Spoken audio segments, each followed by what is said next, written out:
প্রিয় শিক্ষার্থীবৃন্দ, আশা করি তোমরা সবাই ভালো আছো এবং সবাই স্বাস্থ্যবিধি মেনে নিজ নিজ বাড়িতে অবস্থান করছো এবং নিরাপদে আছো। যেহেতু তোমাদের কলেজ বন্ধ, তাই কলেজে এসে ক্লাস করার সুযোগ নেই। সেজন্য তোমাদের জন্য অনলাইনের মাধ্যমে ক্লাসের ব্যবস্থা করা হয়েছে।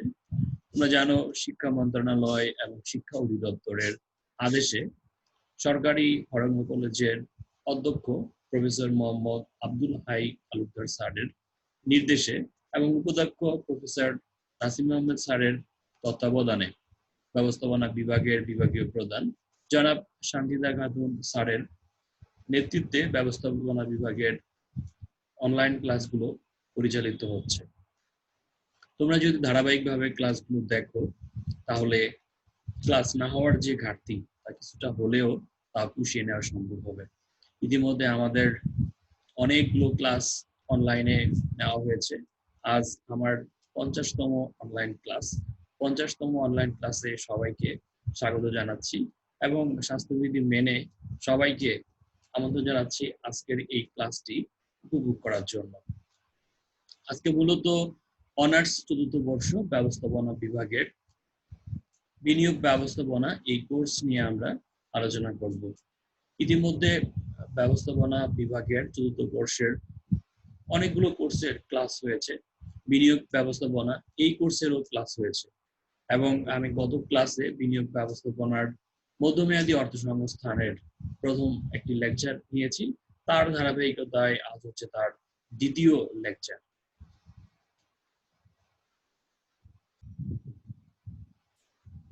সরকারি হরেঙ্গ কলেজ কর্তৃক আয়োজিত অনলাইন ক্লাসে সবাইকে স্বাগতম।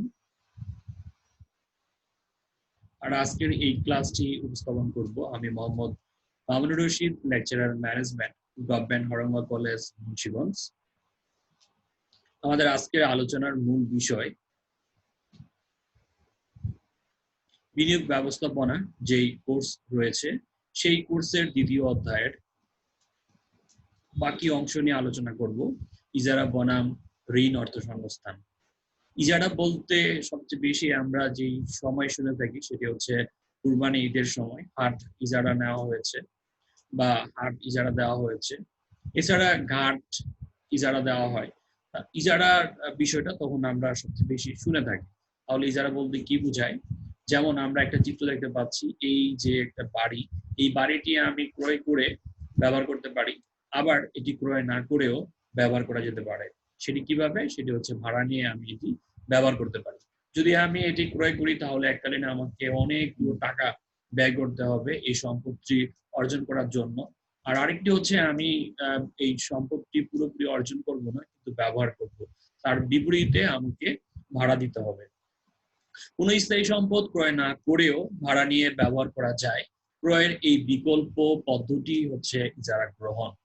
ইজারা হলো কোন নির্দিষ্ট স্থায়ী সম্পত্তি ব্যবহারের জন্য ইজারা দাতাকে ভাড়া পরিশোধের নিমিত্তে ইজারা গ্রহীতা কর্তৃক চুক্তি দ্বারা সম্পাদিত দায়।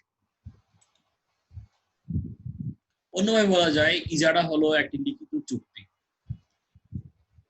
যার দ্বারা এক পক্ষ একটি নির্দিষ্ট সময়ের জন্য সম্পত্তি ব্যবহারের অনুমতি প্রদান করে এবং অপর পক্ষ এই সম্পত্তি ব্যবহারের জন্য কিস্তিতে টাকা প্রদান করে। এখানে ইজারা যখন নেওয়া হয়, দুটি পক্ষ থাকে। প্রথম পক্ষকে বলা হয় ইজারা দাতা এবং দ্বিতীয় পক্ষকে বলা হয় ইজারা গ্রহীতা। ইজারা দাতা চুক্তি অনুযায়ী এক পক্ষের কাছ থেকে, মানে ইজারা গ্রহীতার কাছ থেকে নির্দিষ্ট সময়ের জন্য সম্পত্তি ব্যবহারের অনুমতি প্রদান করে, আর ইজারা গ্রহীতা সে কিস্তির বিনিময়ে ওই সম্পত্তি ব্যবহার করার অনুমতি লাভ করে।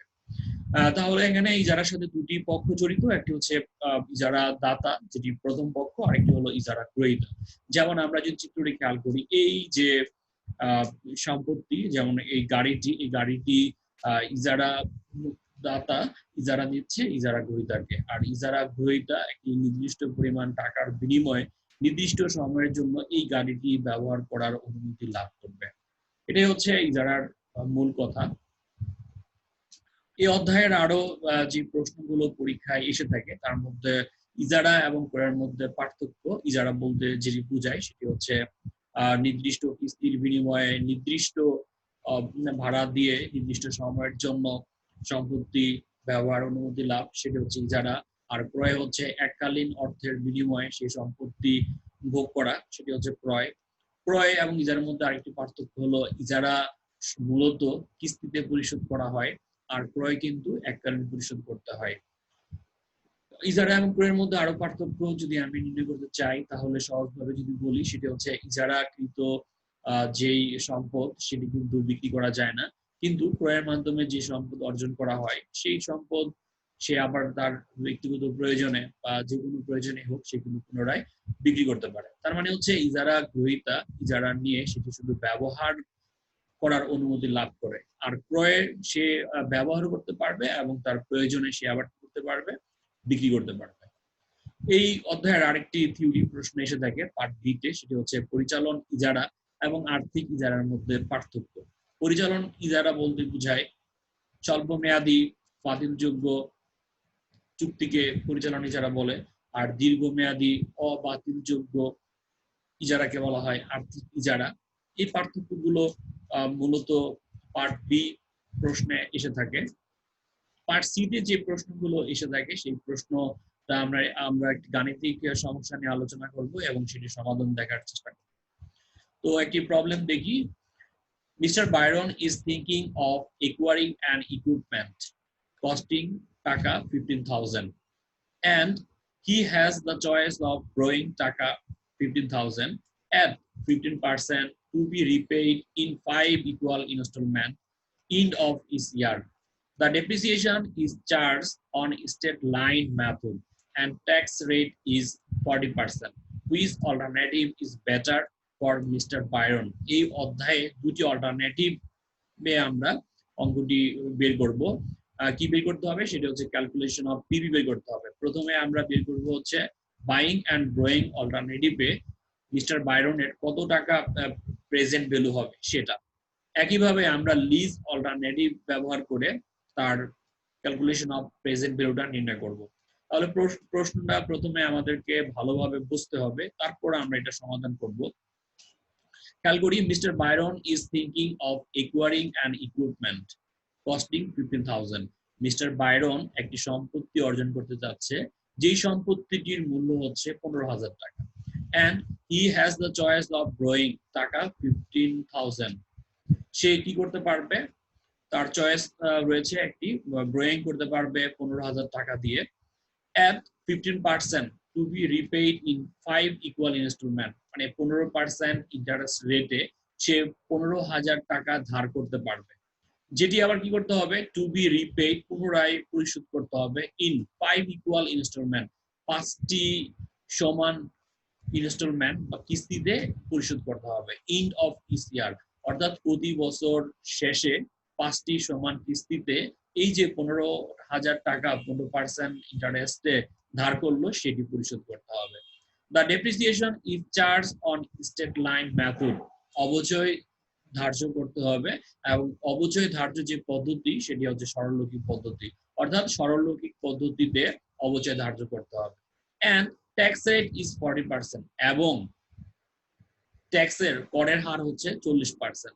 Which alternative is better for mister Byron? Mister বাইরনের জন্য কোন অল্টারনেটিভটা সবচেয়ে ভালো?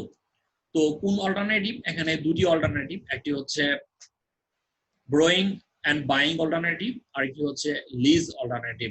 তাহলে আমাদের যে কাজটি করতে হবে, ক্যালকুলেশন অফ পিবি নির্ণয় করতে হবে। ক্যালকুলেশন অফ পিবি নির্ণয় করার পর তারপর আমরা ডিসিশন নিব কোনটা চয়েস করব আর কোনটা করব না।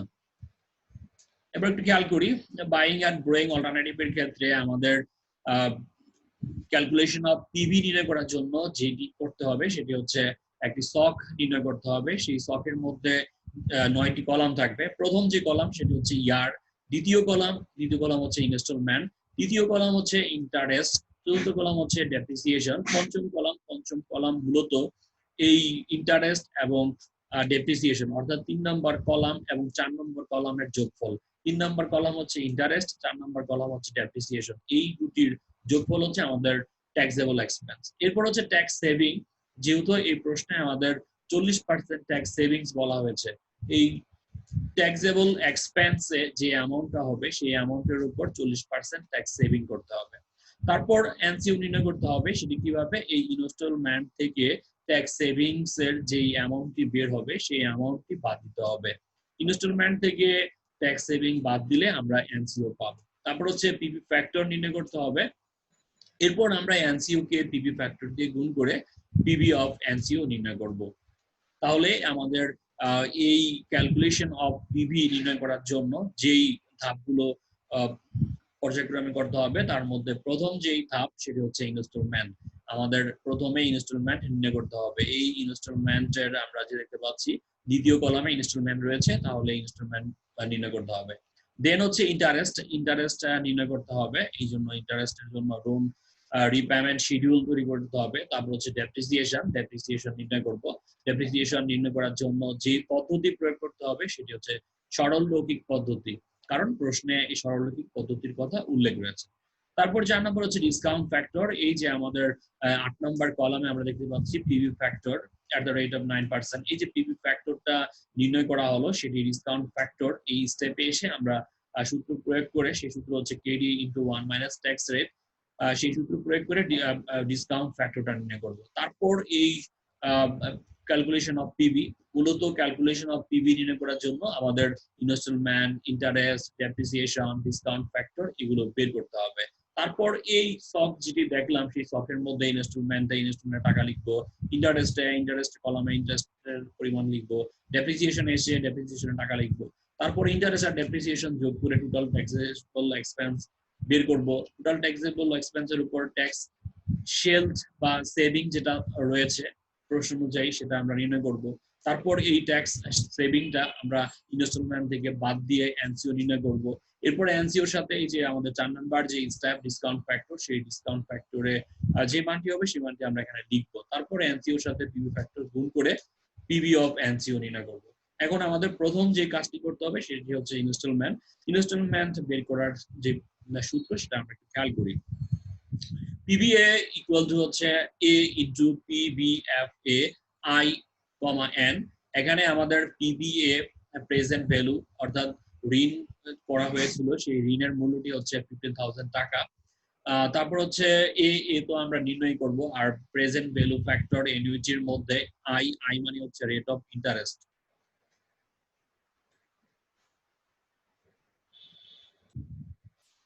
আই হচ্ছে রেট অফ ইন্টারেস্ট। এই প্রশ্নে 15% ইন্টারেস্টে সে ধার করেছিল, সুতরাং আয়ের পরিমাণ হচ্ছে 15%। এন মানে হচ্ছে নাম্বার অফ ইয়ার্স। এই প্রশ্নে নাম্বার অফ ইয়ার্স ছিল 5 বছর, সুতরাং 5 লিখবো এন এর পরিবর্তে। এখন আমরা এই পি এর পরিবর্তে 15,000 টাকা লিখবো। এ তো আমরা নির্ণয় করব, আর প্রেজেন্ট ভ্যালু ফ্যাক্টর এনইউটি আই হচ্ছে 15% লিখবো। তারপর হচ্ছে এন হচ্ছে 5 ইয়ার্স লিখবো। আমরা এই প্রেজেন্ট ভ্যালু ফ্যাক্টর এনইউটি এই মানটি দুই ভাবে বের করতে পারি। প্রথমত আমাদের বিনিয়োগ ব্যবস্থাপনার যে বইটি রয়েছে সেই বইয়ের একেবারে লাস্টের দিকে আমরা যদি খেয়াল করি একটি টেবিল ফ্যাক্টর এনইউটি রয়েছে, সেই টেবিল ফ্যাক্টর এনইউটির ব্যবহার করে করতে পারি। আরেকটি হচ্ছে সূত্র প্রয়োগ করে করতে পারি। সেটি কিভাবে? 15% ইন্টারেস্টে প্রেজেন্ট ভ্যালু ফ্যাক্টর অ্যানুইটির যে কলাম টেবিল রয়েছে সেই টেবিলে আমরা 50% ইন্টারেস্টে পঞ্চম বছরে যাব। পঞ্চম বছরে গিয়ে যে ভ্যালুটি পাবো সেটা হচ্ছে 3.3522। এবার এই 15,000 কে 3.3522 কে যদি ভাগ করা হয় তাহলে ভাগফল হবে 4,475 টাকা। তার মানে হচ্ছে এই নোটির পরিমাণ হচ্ছে 4,475 টাকা। অর্থাৎ আমাদের ইনস্টলমেন্টের পরিমাণ হচ্ছে 4,475 টাকা। এটা চাইলে আমাদের অল্টারনেটিভ আরেকটি যে পদ্ধতি, সেই পদ্ধতিতেও আমরা এই এনইউটির পরিমাণ নির্ণয় করতে পারি। সেটি কিভাবে? যদি তোমার কাছে এই টেবিলটি না থাকে, হ্যাঁ, তোমার কাছে যদি এই টেবিলটি না থাকে তাহলে তুমি এই মানটি বের করে নিতে হবে। সেটি বের করার সূত্র হচ্ছে 1 minus 1 divided by 1 plus r power of n divided by r। PB 15,000 টাকা, 1 minus 1 divided by 1 plus r, আর মানে হচ্ছে রেট অফ ইন্টারেস্ট। এই প্রশ্নের রেট অফ ইন্টারেস্ট ছিল 15%, সুতরাং আমরা এই r এর পরিবর্তে 15% অর্থাৎ 0.15 লিখবো। এরপর হচ্ছে পাওয়ার অফ n 5, n এর মান 5 ইয়ার্স 5 লিখবো। তারপর হচ্ছে ডিভাইডেড বাই r, এর মান হচ্ছে 0.15। এবার ক্যালকুলেটর যদি ব্যবহার করো তাহলে যে মানটি বের হবে 1 minus 1 divided by 1.15 power of 5 এটা লিখে ইকুয়াল বাটনে ক্লিক করতে হবে। তারপর যে রেজাল্টটি পাওয়া যাবে সেই রেজাল্টকে আবার পরবর্তীতে 0.15 দিয়ে ভাগ করতে হবে। ভাগ করলে যে ফলাফলটি পাওয়া যাবে সেটি হচ্ছে 3.3522। এটি আমরা বলেছিলাম দুই ভাবে বের করতে পারি, একটি হচ্ছে টেবিল ব্যবহার করে, আরেকটি হচ্ছে সূত্র প্রয়োগ করে। তাহলে সূত্র প্রয়োগ করতে চাইলে যে সূত্রটি আমাদের জানতে হবে সেটি হচ্ছে প্রেজেন্ট ভ্যালু ফ্যাক্টর NUG সূত্র 1 minus 1 divided by 1 plus I power of n divided by r। এটা ক্যালকুলেটর ব্যবহার করে বের করে নেবে। তারপর 15,000 কে যদি 3.3522 দিয়ে ভাগ করি তাহলে ভাগফল হবে 4,475। আমাদের আগের প্রশ্নে যেভাবে এর মান বের হয়েছে 4,475 টাকা, এই অল্টারনেটিভও কিন্তু একই বের হলো। তার মানে হচ্ছে যে কোনো একটি পদ্ধতি প্রয়োগ করে আমি এই সমাধানটি করতে পারি।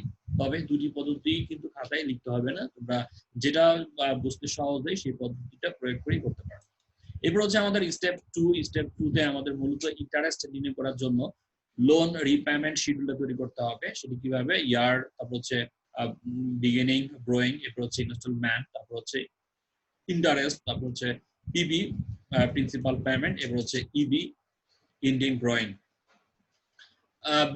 বিবি মানে হচ্ছে বিগিনিং ব্রোয়িং, প্রথমে যে টাকাটা ধার নেওয়া হয়েছিল সেই ধারের টাকার পরিমাণ হচ্ছে 15,000 টাকা।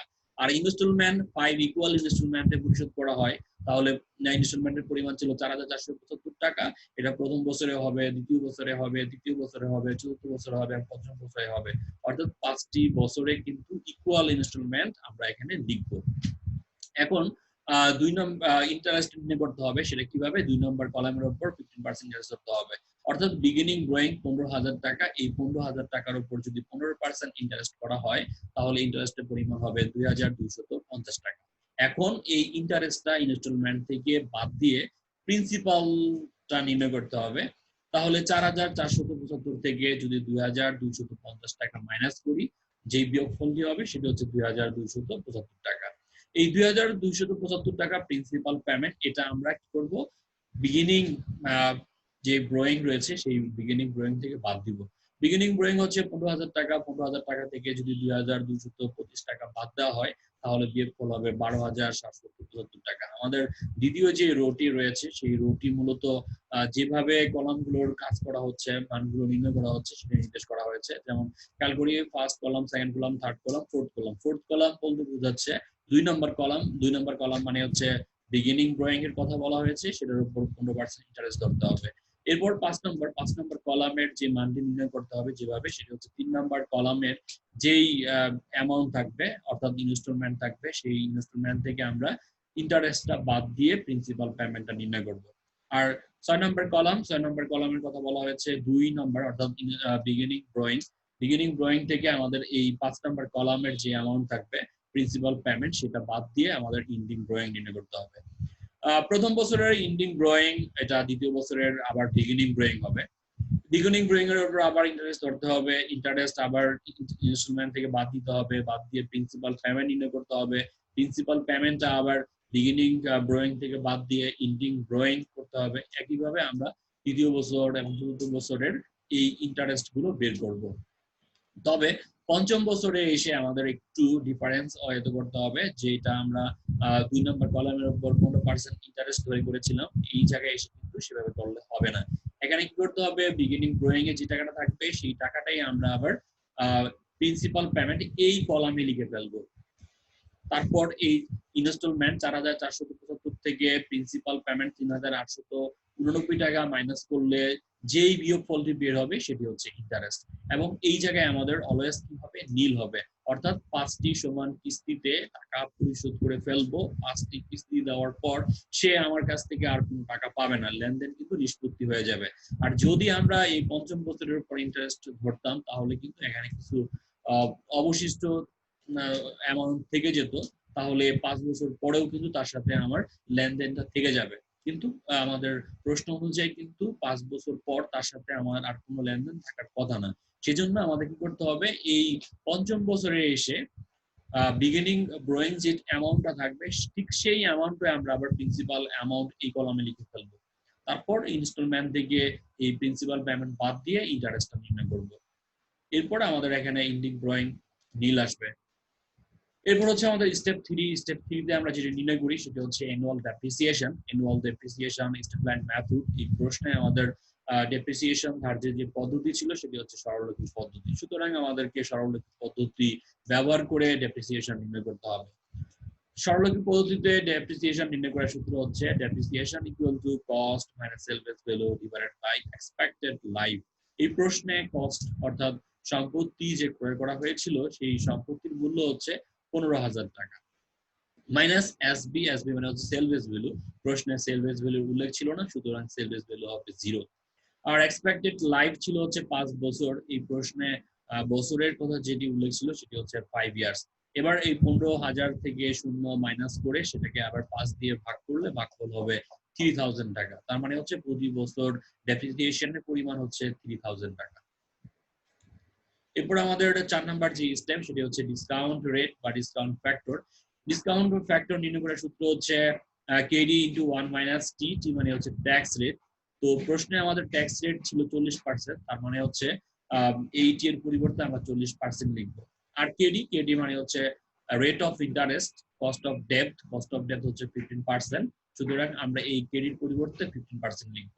আর এখান থেকে 1 থেকে যদি 0.4 মাইনাস করা হয় তাহলে বিয়োগফল হবে 0.6। এবার 15 কে যদি 0.6 দিয়ে গুণ করি তাহলে আমাদের গুণফল হবে 9%।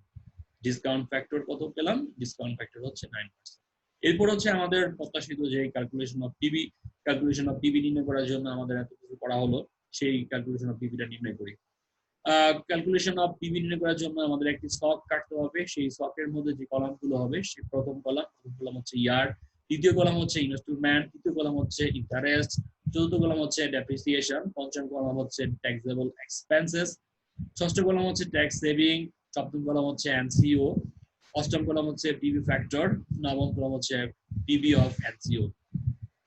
তো দ্বিতীয় যে রোটি থাকে সেই রোটি মূলত আমাদের কলামগুলো কিভাবে নির্ণয় করতে হয় সেগুলো নির্দেশ করে। প্রথম কলাম ইয়ার, দ্বিতীয় কলাম, তৃতীয় কলাম, চতুর্থ কলাম, পঞ্চম কলামে আমরা যেই মানটি বা অ্যামাউন্টটি বের করি সেটি কিভাবে 3 নম্বর কলাম এবং 4 নম্বর কলামের যোগফল। 3 নম্বর কলাম হচ্ছে ইন্টারেস্ট, 4 নম্বর কলাম হচ্ছে ডেপ্রিসিয়েশন। এই দুটো যোগ করে আমরা টোটাল ট্যাক্সেবল নির্ণয় করব।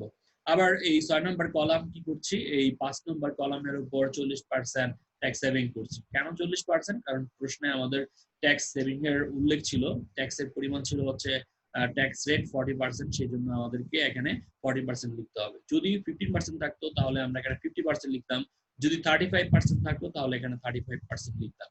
তাহলে এই টোটাল ট্যাক্সেবল এক্সপেন্সে যে টাকাটি বের হবে সেই টাকার উপর 40% ট্যাক্স সেভিং করতে হবে।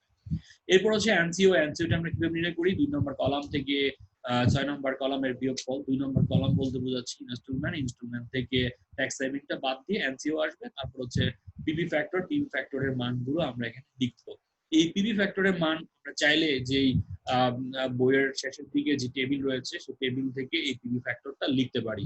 আর যদি আমাদের এই টেবিল না পাওয়া যায় তখন আমাদের ক্যালকুলেটর ব্যবহার করে এটি বের করতে হবে। সেটি বের করার সূত্র কি? 1 মাইনাস 1 ডিভাইডেড বাই 1.10 করে যে রেজাল্টটি পাওয়া যাবে সেটাকে আবার পরবর্তীতে 0.09 দিয়ে ভাগ করলে যেই ভাগফল হবে সেটা হচ্ছে 0.917।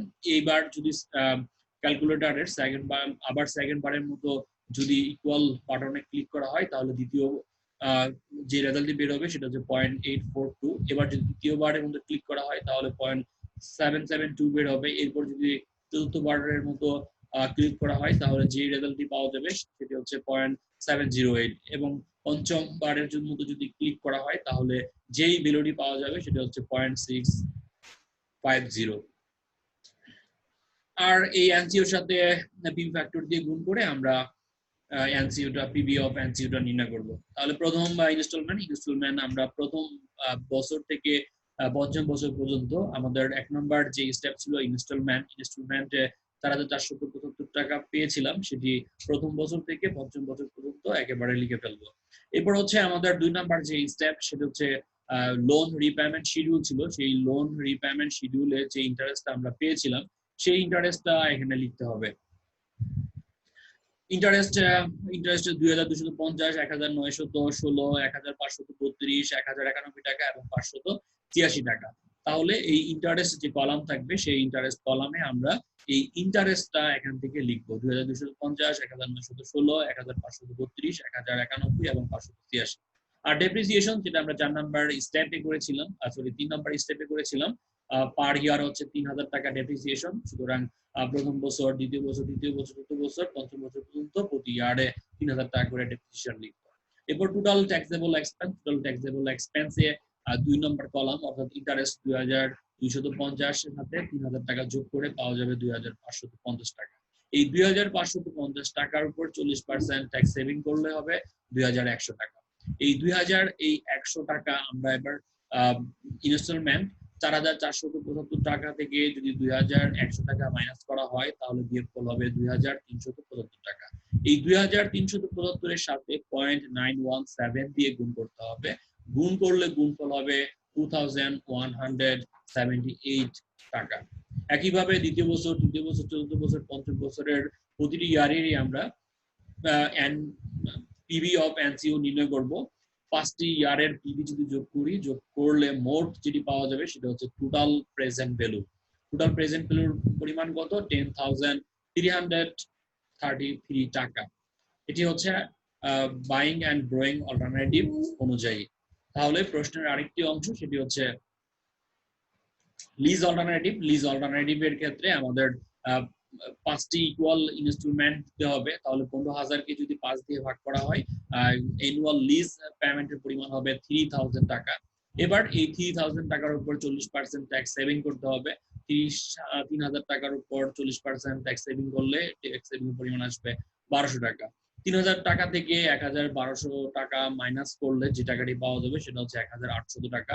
এটা হচ্ছে নিট লিজ পেমেন্ট। এই লিজ পেমেন্টের সাথে আমাদের present value interest factor annuity at the rate of 9% এ এসে যে মানটি পাওয়া যাবে সেটা হচ্ছে 3.8897। এটি আমরা টেবিল থেকে সরাসরি ভ্যালু নিয়ে করতে পারি, আবার যদি আমাদের কাছে টেবিল না থাকে তাহলে এটি বের করে নিতে পারি। সেটি কিভাবে? 1 - 1 ডিভাইডেড বাই 1.09 পাওয়ার অফ 5 করে যে রেজাল্টটি পাওয়া যাবে সেই রেজাল্টকে আবার পরবর্তীতে 0.09 দিয়ে ভাগ করলে এই রেজাল্টটি পাওয়া যাবে, সেটা হচ্ছে 3.8897। এবার এই 1800 কে যদি 3.8897 দিয়ে গুণ করি তাহলে গুণফল হবে 7101 টাকা। তাহলে দুটি অল্টারনেটিভে আমরা কি করলাম? প্রেজেন্ট ভ্যালু নির্ণয় করলাম। একটি হচ্ছে বাইং অল্টারনেটিভে বা ব্রোয়িং অল্টারনেটিভে, সেই ক্ষেত্রে আমাদের পিবির পরিমাণ হচ্ছে 10,333 টাকা, আর আরেকটি হচ্ছে 7,001 টাকা। তাহলে কোনটি আমরা গ্রহণ করব? এখন হচ্ছে ডিসিশন নেওয়ার পালা।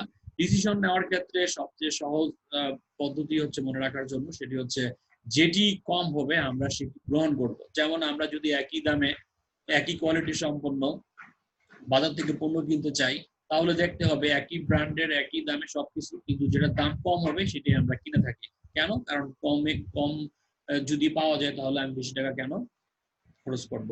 তো ডিসিশন হচ্ছে এটা, একটি হচ্ছে বাইং অল্টারনেটিভ আর একটি হচ্ছে লিজ অল্টারনেটিভ। লিজ অল্টারনেটিভে আমাদের 7,000 টাকা ব্যয় করতে হচ্ছে, আর ব্রোয়িং এন্ড বাইং অল্টারনেটিভে 10,333 টাকা ব্যয় করতে হবে। তাহলে কোনটি গ্রহণ করতে হবে? যেটি কম সেটি গ্রহণ করব। That is our decision.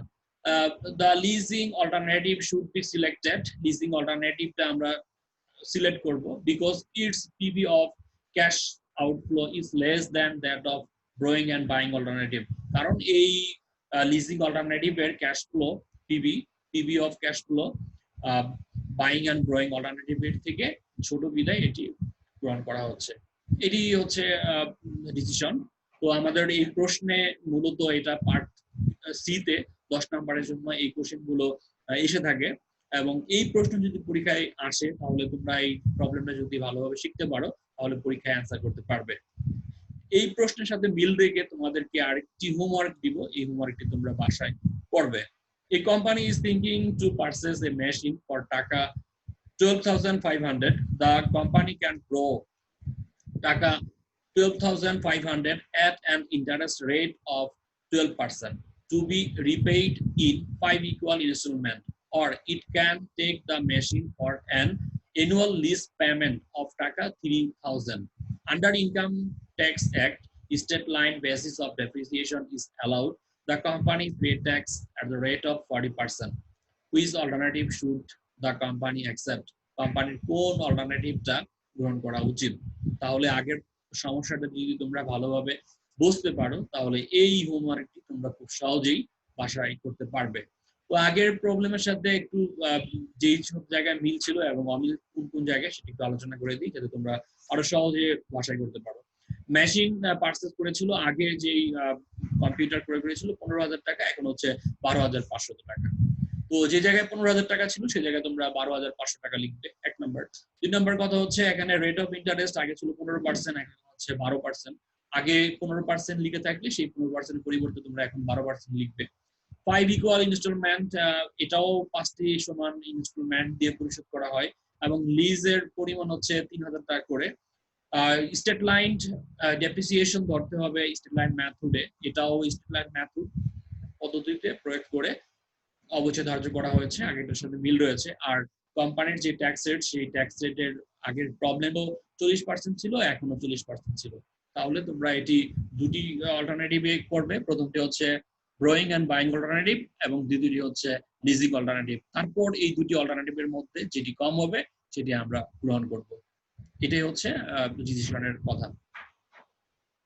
তো আশা করি ক্লাসটি বুঝতে পেরেছো, আর যদি বুঝতে পারো তাহলে হোমওয়ার্কটি বাসায় করতে পারবে।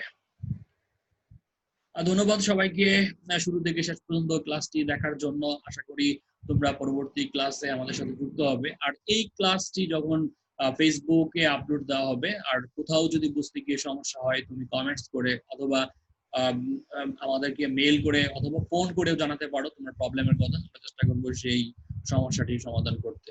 তো সবাই ভালো থাকবে, সুস্থ থাকবে এবং পরবর্তী ক্লাসে আবারও দেখা হবে। সেই পর্যন্ত আল্লাহ হাফেজ।